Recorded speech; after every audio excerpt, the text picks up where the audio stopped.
주님은 오늘 이 시간도 우리에게 말씀하십니다. 간곡하게 말씀하십니다. 정신 차리라고. 그리고 정신 차릴 때가 됐다고. 왜냐? 너희가 살고 있는 때가 지금 노아의 때와 같으다. 그만큼 악해. 그럼 네가 살고 있는 때가 노새 때와 같아. 이 시대를 봐라. 얼마나 음란한가. 그러니까 너희는 정신을 차려야 돼. 그리고 이제 내가 너희에게 갈 때가 곧 가까웠어. 그러니까 너희 정신 차려야지. 내가 너희한테 가면은 믿음 생활 잘한 성도들에게는 최고의 복된 날이 될 것이고, 찬양을 부르는 날이 될 것이고, 교회를 나오되 그냥 하나님의 말씀을 믿지 않고 성전 교회 문만 밟고 왔다리 갔다리 했던 성도면은, 그때는 그런 성도들은 정말 불행한 날이 된다.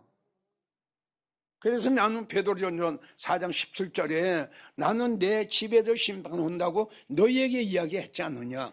왜 내 집에서 심판을 하느냐. 쭉정이 같은 성도가 있기 때문에, 죽은 성도가 있기 때문에, 세대교회같이 죽은 성도가 있고 그런 성도가 있기 때문에 내가 너희에게 몇 번씩 권면을 하고 훈계를 하고 경고를 했지 않느냐.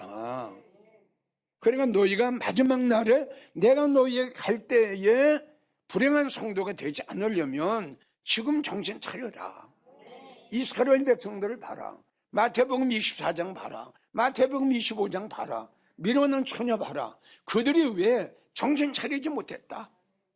자기를 볼 줄 몰랐다 이거지요. 그러니까 정신 차리라고 하는 말은 근신하고 같아요. 너를 좀 바라보려는 거야. 네 믿음 상태가 어떻냐? 과연 네 믿음 상태가 지금 내가 너희가 갔을 때에 나를 영접할 수 있는 그런 지금 믿음의 상태냐? 그리고 너의 그 영적인 상태를 봐라. 지금 살아있느냐 죽어 있느냐? 지금 너의 그 영적인 상태를 냉정하게 네가 한번 너를 한번 돌아봐라. 그리고 확인해 봐라. 그리고 네가 어떻게 살아왔는가? 네가 어떻게 믿음 생활을 하고 있는가? 이걸 네 자신이 너의 믿음과 너의 영적 상태를 한번 돌아봐라. 이게 정신 차리라는 뜻이거든. 그러니까 정신 차리지 못하면 자기를 못 본다 이겁니다. 그래서 보세요. 만물이 마지막에 가까웠어. 그러기 때문에 너희는 정신 차려야 돼. 이 말씀이에요. 우리가 사사기 16장을 보면 삼손이 나오죠. 삼손은 정말 하나님의 그 능력과 하나님의 그 엄청난 권능을 받은 사람이에요. 대단하죠? 예. 이랬던 그 삼손이 하나님의 사역을 잘 감당하고 하나님의 주신 사명을 잘 감당하고 잘 해나갔던 이 삼손이 어느 날 그 드릴라라는 여인을 만나게 돼요. 그냥 굉장히 아마 예쁘게 생겼던 모양이에요. 삼손이 그 드릴라를 보는 순간에 그냥 생각도 뺏기고 마음도 뺏기고 다 뺏겨버렸어요. 드릴라를 만나기 전에는 삼손이 지금으로 우리가 말하면 오직 예수였어요. 드릴라를 만나기 전에는 삼손은 오직 믿음으로 살아가고 하늘의 소망으로 살아가기를 원했던 그 삼손에게 어느 날 엄청난 미혹과 유혹이 온 거예요. 그런데 삼손은 드릴라가 본인을 미혹하는지 유혹하는지 전혀 알지 못했어요. 그러니까 드릴라가 삼손을 볼 때마다 졸라댑니다. 당신의 그 능력이 그 어디서 나오느냐고. 그런데 삼손은 드릴라에게 이러한 이야기를 해서는 절대 안 됩니다. 이거는 하나님과 삼손하고의 관계예요. 자, 우리가 여기서 알아야 될 거예요. 그 말을 함과 동시에 삼손의 생명은 끝납니다. 그 말을 함과 동시에 삼손의 믿음은 산산 쪼개 나버립니다. 하루아침에 깨져버렸어요. 하나님과의 관계가 하루아침에 깨져버린 거예요. 그는 순간적으로 블레셋 원수의 노예가 되지요. 그렇게 하나님의 사사로 하나님의 영광을 위해서 그렇게 사역을 했던 이 삼손이 어느 날 갑자기 드릴라라는 한 여인에게 생각을 뺏기고 마음을 뺏기고 정을 뺏기고 사랑을 뺏겨 하나님과의 관계를 지켜야 할 이것을 지키지 못하고 그냥 깨트려 버렸어요. 그 순간에 하나님과의 관계가 삼손은 깨져버렸어요. 주님 앞에 받은 그 권능 순간적으로, 하나님 앞에 받은 그 엄청난 성령의 능력 순간적으로, 하나님 앞에 받은 그 은혜 순간적으로 다 쏟아버렸어요. 그 말을 하는 동시에 삼손은 밑바닥 인생이 되어버립니다. 아멘인가요? 삼손이 마지막 때에 정신을 차렸죠. 그러고 하고 삼손이 마지막 때 하나님 앞에 마지막 기도가 뭐였나요? 이게 정신 차렸어요. 여러분, 다시 한번 말하지만 삼손의 이 교훈이, 삼손의 사건이 마지막 때에 살아가는 우리에게 얼마나 큰 교훈이 되는 줄 압니까? 여러분들은 삼손처럼 그러한 불행한 사람이 되지 않았으면 좋겠어요. 자, 무슨 말이냐? 여러분들은 내게 에서의 설교를 자주 하죠. 에서를 죽게 하고 에서를 망하게 하고 에서를 천한 사람으로 만들고 에서를 울게 하고 에서를 가슴치게 하고 에서를 후회하게 한 게 뭡니까? 팥죽한 그릇입니다. 자기의 생각과 자기의 마음을 잘 다스리지 못했다는 결론이에요. 팥죽한 그릇에 삼손은 그 하찮은 여인 하나로 인해서 우리에게는 뭐예요? 물질, 명예, 권세, 사랑하는 것, 이런 것들이 우리를 미혹을 해요. 이런 것들이 내 생각을 뺏어가고 이런 것들이 내 마음을 뺏어가는 거예요. 그러니까 그 믿음에 넘지 못할 선을 넘어버리고 만 거예요, 삼손이. 그러니까 넘지 못할 산을 넘기 전에 정신을 차렸어야 되는데 자기를 바라보지 못했어요. 예수님을 사랑해야 할 내 마음이 얼마나 돈을 사랑하는가, 하늘의 소망으로 살아가야 할 내가 얼마나 이 땅에 소망을 두고 살아가는가를 몰랐다 이겁니다. 내가 세상의 마음 뺏기고 세상의 모든 것에 내 생각도 내 마음도 나의 모든 것도 다 뺏겨버렸는데도 모르고 있다는 사실이다 이겁니다.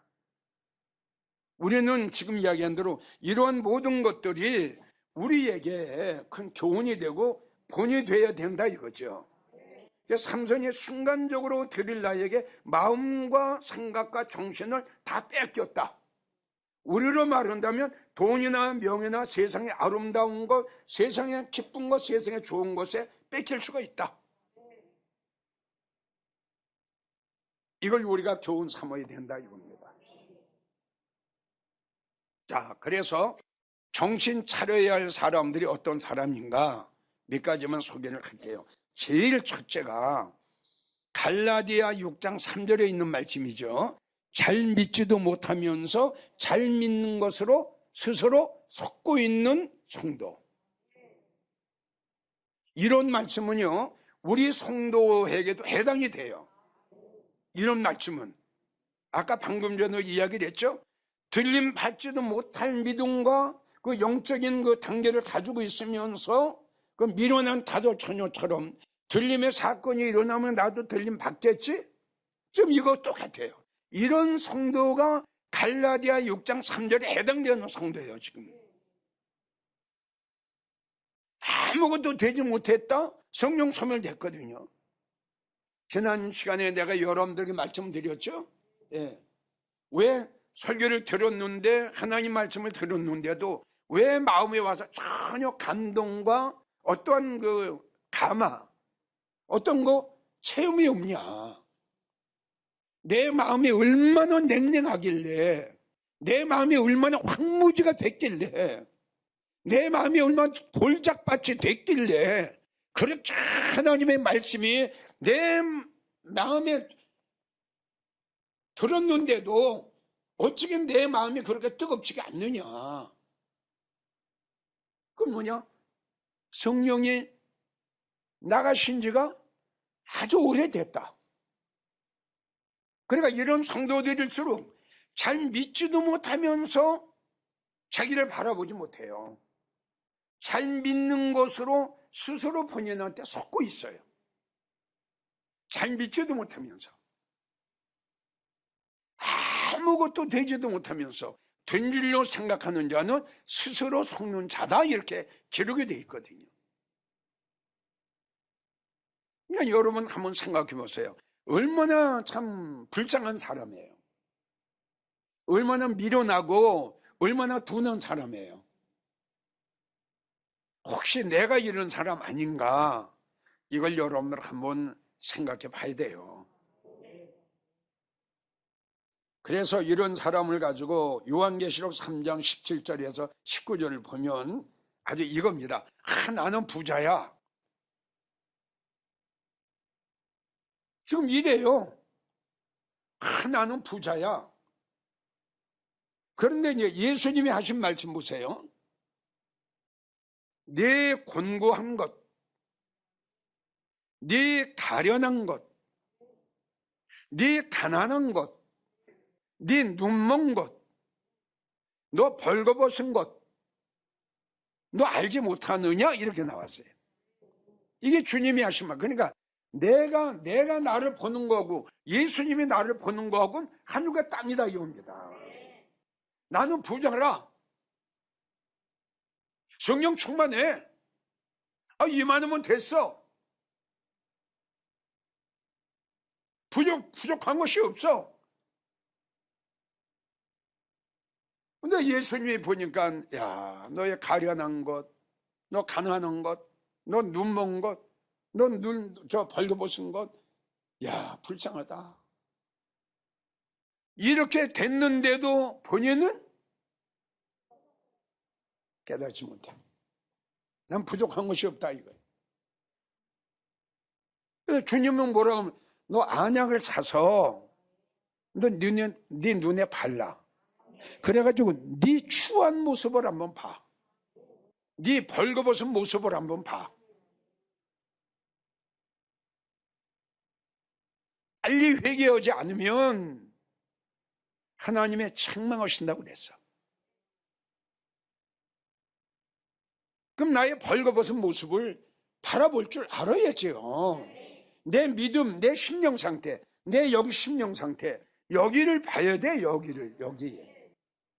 이게 이런 사람을 가지고 교만한 자라고 그래요. 교만한 자. 그래서 에레미야 49장 16절을 보면 내 마음의 교만이 너를 속였다.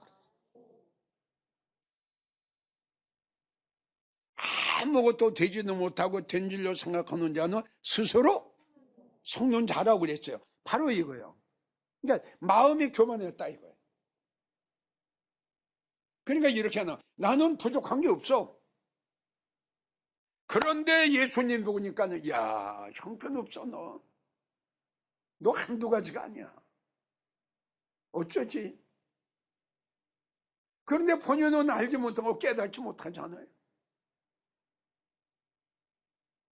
그래도 이런 성도의 특징이 교만입니다. 마음이 교만한 거예요. 네 마음의 교만이 너를 속였다. 고린도전서 3장 18절 뭐라고 얘기해요? 아무도 자기를 속이는 자가 되지 마라. 그러니까 자기한테 속는 자가 되지 말라는 뜻이거든요. 야고보 1장 22절을 보면은 하나님의 말씀을 듣고 행하는 자가 되고, 믿어져요? 예. 하나님의 도를 듣고 행하는 자가 되고, 듣기만 하여 자신을 속인 자가 되지 마라. 이거는 변화가 안 된 거예요. 행함이 없는 거예요. 그러니까 하나님의 말씀을 들었으면 행함, 즉 생각의 변화, 마음의 변화, 생활의 변화, 믿음의 변화가 돼야 될 텐데, 설교는 듣기는 듣는데 행함이 없다. 이런 성도는 뭐라고 하냐? 자신을 속이는 자다, 이건. 그래서 이 교만한 자의 결과는 어떻게 되느냐? 잠언 18장 12절을 보면 마음의 교만한 자이겠어요. 마음의 교만은 멸망의 선봉이다. 무섭죠? 멸망당해요. 야고보 4장 6절 하나님께서는 교만한 자를 물리치신다. 상대를 안 하신다 이거죠.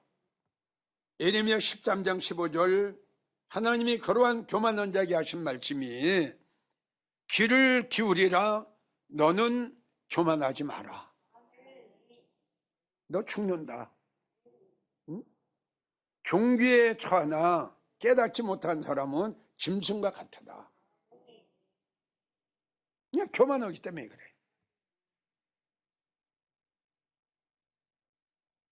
자, 두 번째, 어떤 성도가 정신을 차려야 할 성도냐? 지금 여러분들에게 이야기한 대로 미련해서 자신을 볼 줄 모르고 자신의 그 연약한 점을 깨닫지 못하는, 자기의 부족한 것을 찾지 못하는, 깨닫지 못하는 미련한 성도. 정말 깨닫지 못한 성도 보면은 가슴이 터져요, 터져. 야, 참 불쌍하다. 너무 불쌍하다. 그러니까 이런 설교를 들으면 설교가 바로 하나님의 그 말씀이고, 하나님의 말씀이 바로 부서뜨리는 방망이거든요. 그리고 하나님 말씀이 살아 운동력 있는 칼 아닙니까? 그러니까 그 하나님 말씀이 우리를 방망이로 쳐야 돼요. 그래 깨달아야 되거든요. 또 하나님 말씀이 우리를 찔르죠. 이건 내 마음속에 들어오면은 깨닫게 되고 내가 살게 되는데, 이 말씀이 내 심령 속에 안 들어온다니까. 잠언 23장 9절을 보면 미련한 자에게 말하지 마라. 말하지 말래요. 그러니까 깨닫지 못하는 자에게 말하지 말래요. 왜? 도리어 업심여긴다 이거예요. 안 받아요. 잠언 12장 15절을 보면 미련한 자는 자기 행위를 바른 줄로 여기나. 이게 미련한 자의 특징이에요. 자기 행위가 바르지 못한데도 바른 줄 알고 있는 거예요. 미련한 자는 자기 행위가 바른 줄로 여기나 지혜로운 자는 권고를 들어요. 권사님, 집사님, 지금 뭔가 지금 잘못돼 있어. 심령이 지금 잘못돼 있어. 내가 보니까. 이 권고를 하는데도 업신여기에요. 근데 지혜로운 자는 그 권고를 아멘 하고 받아요. 참 이런 성도는 달라져요 벌써. 이 믿음이 달라지고 이게 믿음이 성장하는 그 모습이 보여요. 잠언 1장 7절을 보면 미련한 사람은 지혜와 훈계를 또 멸시해요. 안 들어요. 자, 그래서 이 미련한 사람, 깨닫지 못한 사람한테 하나님이 말씀하신 걸 한번 들어보세요. 그 전에 내가 여러분들에게 소개를 한 말씀이에요. 잠언 17장 12절을 보면 하나님이 이렇게 말씀하셨어요. 차라리 새끼 빼앗긴 앙콤을 만날지언정, 그렇게 이야기를 하고 그렇게 심령이 바닥에 났다고 해도 깨닫지 못하는 그러한 사람 만나지 마라. 그런 사람은 이런 새끼를 빼앗긴 앙코모고 같으다. 믿어져요? 깨닫지도 못하고요, 받아들이지도 않고요, 싸납기도 하고요, 안 받은다 이거 안 받아. 도리어 권면하고 책망하는 사람을 오히려 없이 여긴다 이겁니다. 그래서 이러한 미련한 성도는요, 이사야 6장 9절을 보면 여호와께서 가라사대 하나님의 말씀하시기를 이 백성이 듣기는 들어도 깨닫지 못할 것이요 보기는 보아도 알지 못하리라 이랬어요. 잠언 5장 6절을 보면 보세요. 자기 길이 든든치 못하여도 깨닫지 못한다. 얼마나 중요합니까? 맞죠? 자기 길이 든든치 못해요. 똑같은 이야기예요. 된 게 아무것도 없어요. 그럼 어쩌지? 자기 길이 든든치가 않아요. 그러니까 약하다는 거예요. 그렇죠?